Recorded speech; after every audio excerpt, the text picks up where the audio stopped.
first of all, before we even start this, I need to clear something up.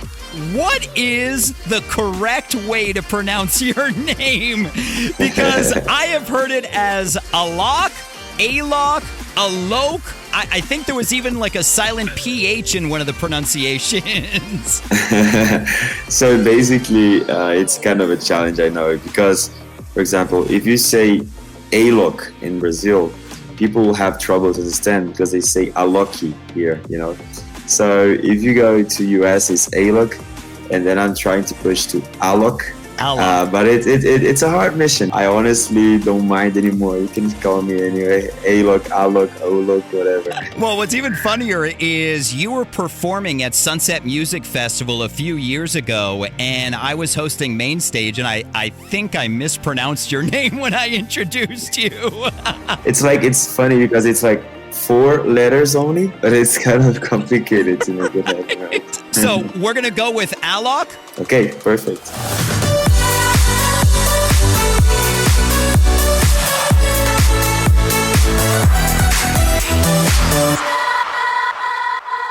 Now that we got that out of the way, let me properly introduce you.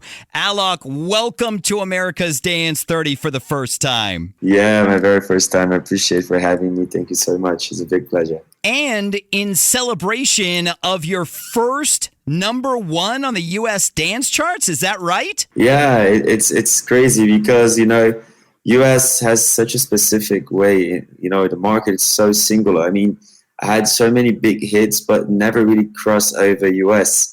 It's kind of like what happens in the world doesn't actually go to US, but what happens in US go to the whole world, which is crazy. So, I mean, it's hard, you know. I remember like so many songs that was blowing up, and I went to US, and people really didn't connect to it. So I was like, wow. And the dance music scene has kind of always been like that because even years ago, stuff would blow up in Europe first before it would even make it over here to the US. Yeah, I know. And it's kind of like, I don't understand much about like how it can work in the US, but I feel that it's a very hard level competition, you know. It's just like really insane. It's all the biggest artists, you know. It's tough. But I mean, if we break in US, of course, it's game changing, right, for the music. Well, I'm glad Deep Down broke here in the U.S. and it went #1. I can't wait to hear all about how this song came together. But before we discuss Deep Down, let's get to know Alok a little better with Finky's firsts. Okay.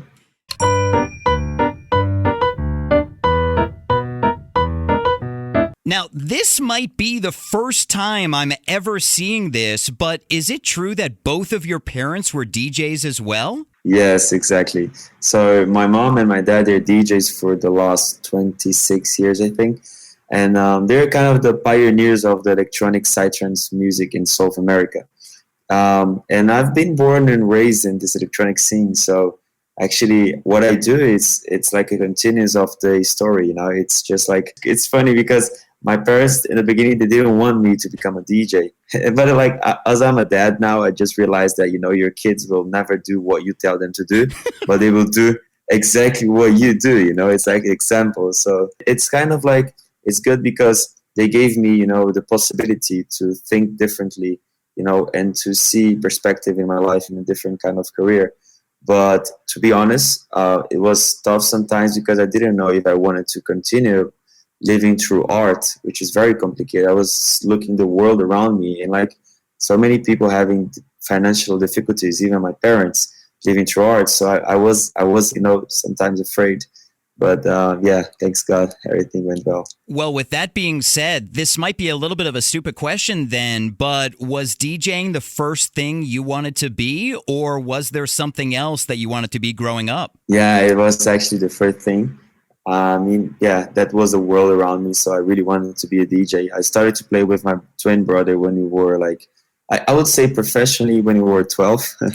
When we started to play before, we started to produce our own music since very, very young. So I remember that we used to produce songs for all the DJs, you know, parents, like friends of my parents. But I started to do University of International Relation, but after 2.5 years, I quit. I abandoned because my career was growing up. You know, it was really happening, so I had to do a choice. I had to take a decision. But to be honest, I think I live a lot of the international relations nowadays. That definitely, I'm sure, comes in handy for your line of Yeah, work. you know, next week I will be at the Climate Week in New York in the ONU building, presenting my project with the indigenous performing there. So I know it's it's like a dream coming true when I was thinking about doing international relations. You know.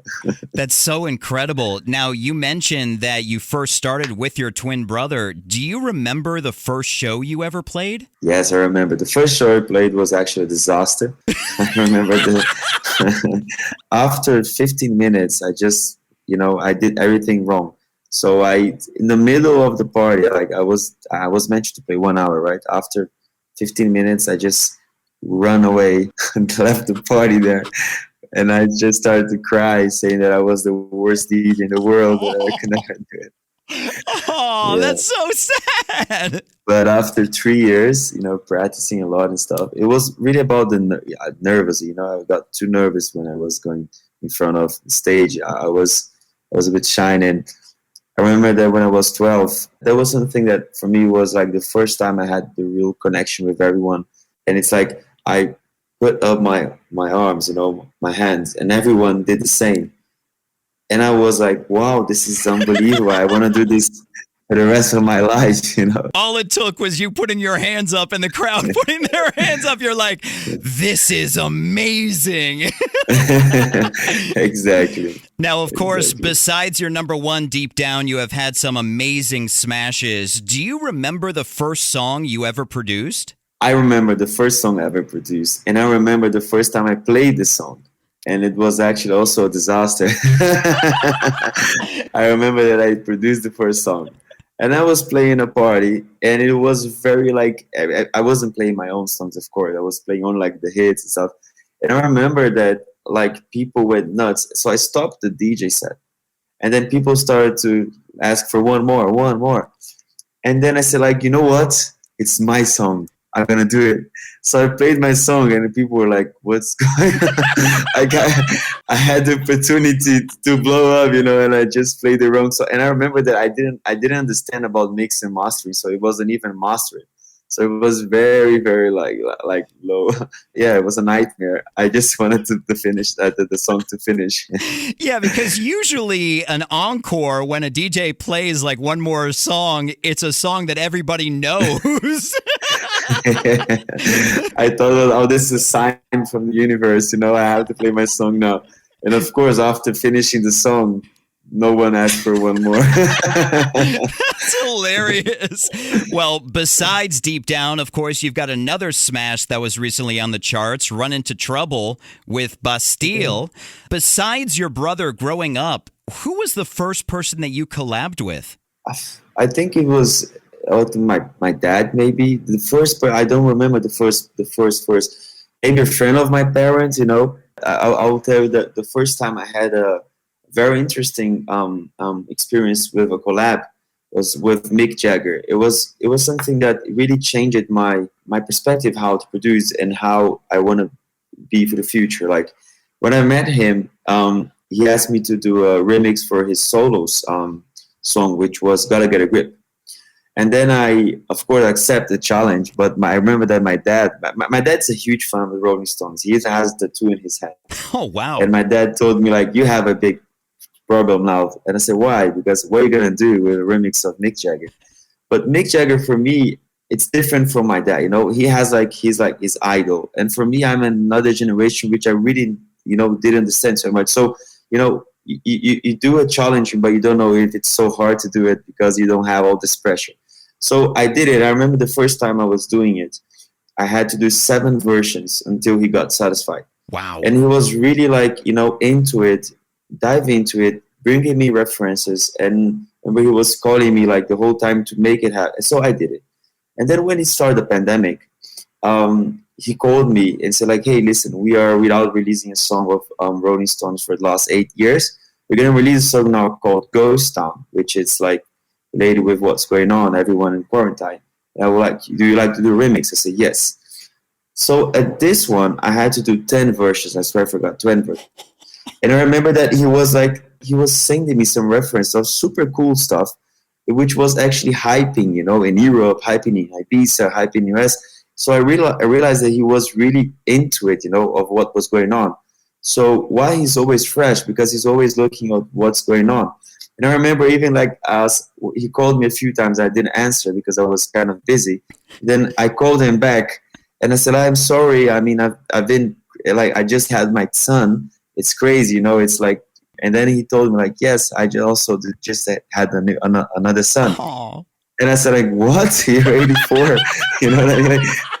But he's so fresh. He's always so fresh. And then I remember that I even have this recorded.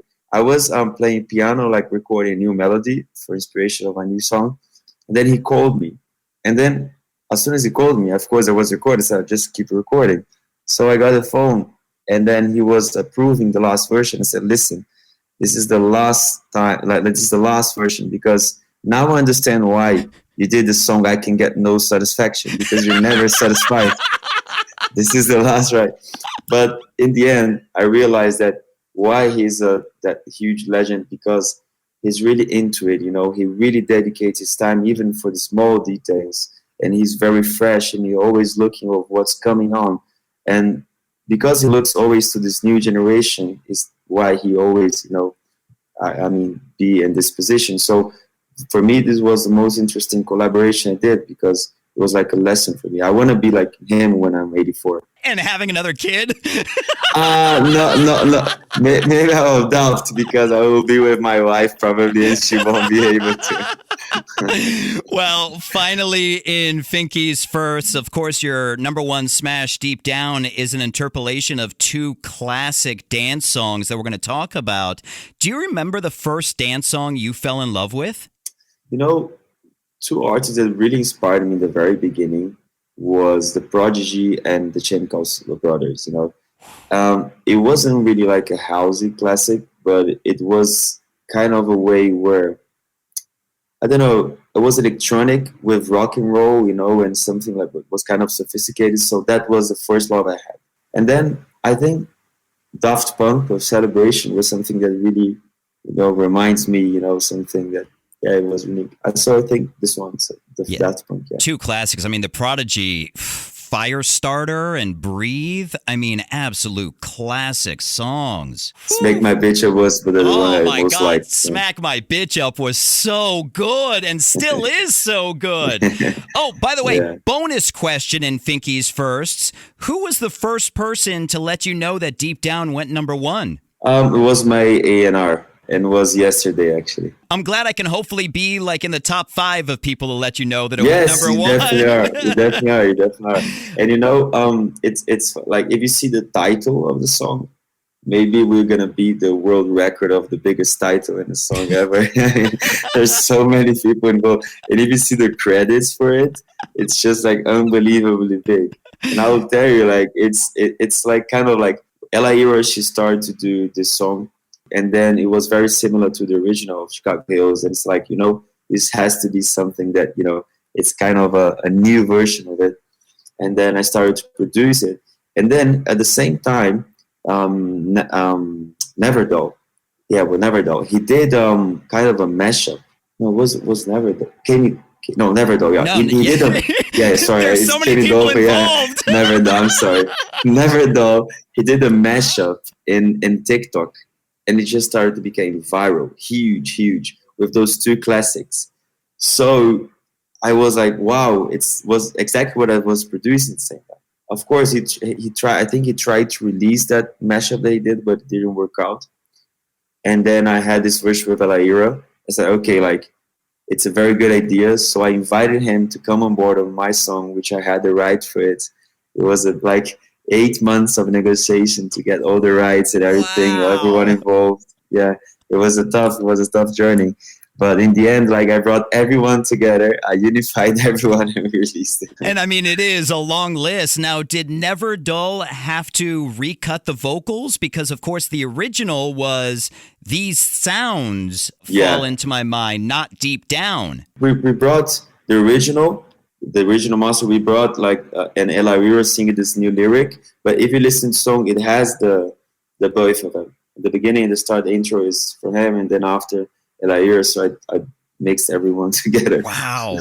And then how did Kenny Dope come into it? He had the rights of it. Oh, gotcha. Wow. And he also, of course, he helped with like some insights, which could feel better. If you see the third break, it has the classic piano of the crystal. So it's like, I mean, to be honest, it was like also a challenge, like to make everyone happy, I did so many versions, but I learned already with Mick Jagger, so I was, fine. I was going to say, thank God Mick Jagger wasn't on this too. You're right. Something that I love to find out, and you mentioned that there were a lot of different versions, is how many different versions there are from when you started it. You said 8 months it took you to clear everything to when you finally got done. How many tweaked versions were there? Absolutely more than the Mick Jagger one. I think around 15. Oh, that's not bad. That's not horrible. When you write like final. 15 finals, Believe me, I know, because there's probably going to be like 5 finals of this video. So and I always say, like, every time we write final, it will never be the final. It's final V3. Yeah. What a pain in the ass being a perfectionist.